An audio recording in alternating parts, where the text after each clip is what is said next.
이재명 후보의 지금 선두는 약간 조금 예측이 있었는데 이재명 후보한테 이제 거의 밀어주기 하는 것 같죠?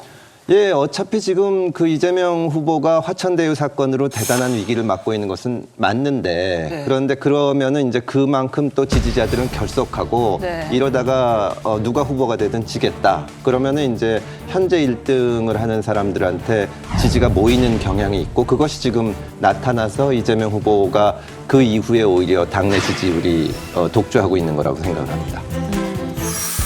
유동규가 지금 배임으로 구속돼 있는데 예. 그 위에 있는 시장이 설계했다고 본인 스스로 얘기를 했는데 그러면 시장이 배임 혐의가 있을 가능성이 얼마든지 있는 사안인데도 불구하고 후보가 구속되는 상황이 왔다. 이거 예. 가상할 수 있단 말이에요. 가상할 수 있다면은 그에 대해서 유권자들이 판단할 수 있게끔 장을 만들어줘야 될 거 아니냐.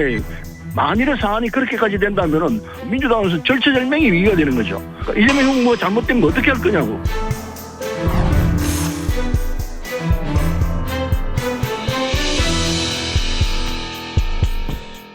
아무튼 현재까지로서는 이 대장동 의혹이 정말 정치권이나 언론에서 대대적으로 다루고 있음에도 불구하고 이재명 후보의 지지율에는 큰 영향을 주지 못하는 모양새예요.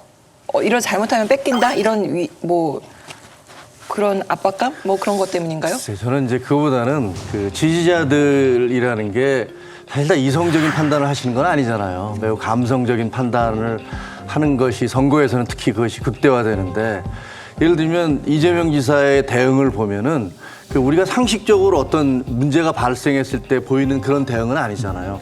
거꾸로 이게 적반하장이라고 얘기하는데 이거는 국민의힘 게이트다라고 얘기를 하고 남들은 이렇게 어마어마한 비리가 저질러졌다 이렇게 비판하는데 거기에 대해서 이것은 내가 최대의 치적이다 이렇게 보통 사람으로서는 전혀 상상할 수 없는 그 뒤집어치기를 한단 말이에요. 근데 이게 변하지 않나. 예를 들어서 우리 정치사를 생각해 보면은 MB가 등장했을 때 사람들이 도덕성에 기대하는 것이 아니라 이 사람이 여러 가지 잘못을 해도 능력이 있고 잘할 것이다. 그러니까 무슨 도덕성 공격하는 거에 귀를 기울이지를 않았는데 친문 지지자들, 그러니까 그 친문이라고 하시는 분들 중에 일부가 이재명이 아니고 다른 쪽으로 가고 오히려 국민의힘 후보들을 지지할 것이다. 이런 움직임에 대해서 정봉주 전 의원이 굉장히 격하게 반응을 하셨는데 이재명을 대통령 만들자는 게 아니에요.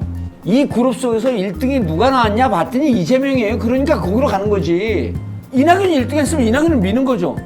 추미애가 1등 했으면 추미애를 미는 거고. 왜? 우리 그룹의 대표 주자니까. 제가 보기에는 핵심 지지층도 이게 굉장히 큰 타격이라는 거는 알고 있는 거거든요, 지금.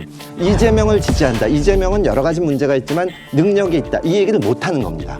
그냥 저쪽은 안 되니까 이재명이 1등 했으니까 지지하자. 말하자면 소극적인 지지를 하고 있는 건데 그러다 보면 강력하게 지지하시지 않는 분들은 조금씩 떨어져 나갈 거고 이게 변화가 가시적으로 나타날 거예요.